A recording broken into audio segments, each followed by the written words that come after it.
موجود ہیں محمد عدنان پراچا صاحب. آپ اوورسیز امپلائمنٹ ایکسپرٹ ہیں, انالسٹ بھی ہیں, ان کو خوش آمدید کہتے ہیں.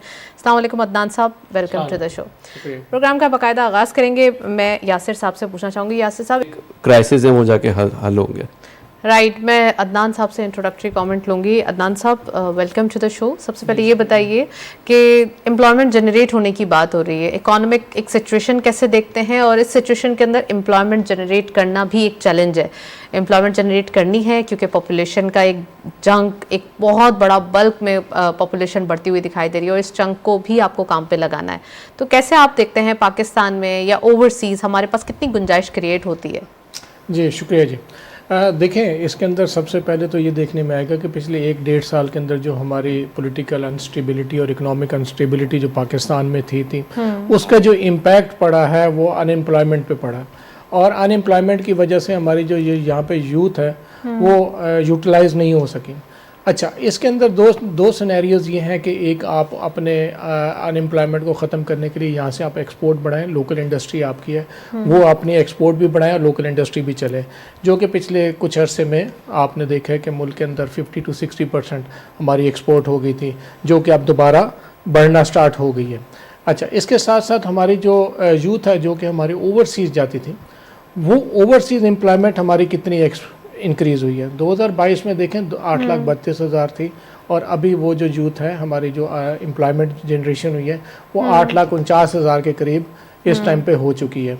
وہ 8,49,000 یہ تقریباً اس کرنٹ ایئر جو ہے 2023 کا جو ہے یہ تقریباً ختم ہوگا 8,50,000 کے قریب. اچھا, اب اس کے اندر آپ یہ دیکھیں کہ ہم نے اس یوتھ کو یوٹیلائز کیا ہے کن کن سیکٹرز میں کیا ہے. وہ یوتھ ہمارے پاس پاکستان کے اندر تھی کتنی, پاکستان میں تھی کتنی, اور وہ پاکستان کی یوتھ کو ہم نے یوٹیلائز کیا کہاں پہ ہیں.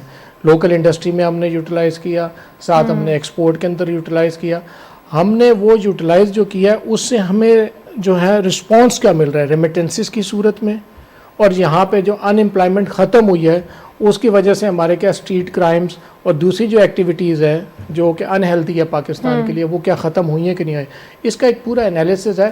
میں یہ سمجھتا ہوں کہ 2022 کی نسبت 2023 جو ہے اسپیشلی جون آنورڈ جو ہے یہ ہماری ایکٹیویٹیز زیادہ بہتر دکھائی دی ہیں, جس میں اسپیشلی جو ہے انٹرم گورنمنٹ جو ہے اسپیشلی اس دفعہ کی اس نے بہت اچھی ایگزیکٹلی ان کو کریڈٹ جاتا ہے, ہماری وفاقی اداروں کو جاتا ہے, کیونکہ اس ٹائم انہوں نے اکانومی کو ریوائیو کرنے کے لیے جو پالیسیز بنائی ہے وہ پالیسیز ایسی بنا دی ہے کہ اگلی آنے والے جب ہمارے انتخابات ہوں گے اس کے بعد اگر انہی پالیسیز کو کنٹینیو کیا جائے گا, جیسے کہ بھائی نے کہا کہ جی لانگ ٹرم پالیسیز بننی چاہیے, اگر وہ کنٹینیو ہوگی تو میں سمجھتا ہوں کہ آنے والے 5 سے 7 سال کے بعد پاکستان کی سچویشن اور اکنامک کنڈیشن چینج ہوگی. عدنان صاحب, ہمیشہ ویژن سیٹ کیا جاتا ہے کہ ہر کنٹری کے اندر, ہم گلف کنٹریز میں بھی دیکھتے ہیں ویژن 2030, سب نے اپنا اپنا ویژن سیٹ کیا ہے. تو پاکستان میں بھی اب ویژن سیٹ کرنا پڑے گا. اگر ہم صرف امپلائمنٹ کے حوالے سے بات کریں تو ہمیں ہر سال کچھ نہ کچھ اس میں ایڈ آن کرنا پڑے گا. ایسا نہیں کہ ہم ہر سال پچھلے سال کے برعکس تھوڑا پیچھے چلے جائیں, کیونکہ ہماری پاپولیشن تو ڈے بائی ڈے بڑھ رہی ہے نا.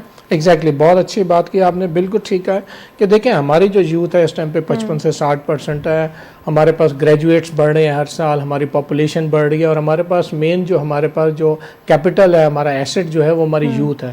ہم نے اس یوتھ کو کیپٹل کو یوٹیلائز کیسے کرنا ہے یہ ہمیں سوچنا پڑے گا. ہم ہر سال اگر گریجولی ہماری جو ایکسپورٹ کو بڑھائیں گے, ہم اپنی جو ہماری یوتھ ہے اس کی مین پاور کو ایکسپورٹ کو بڑھائیں گے, پیچھے ہمارے پاس اویلیبلٹی آف یوتھ ہے, ہم اس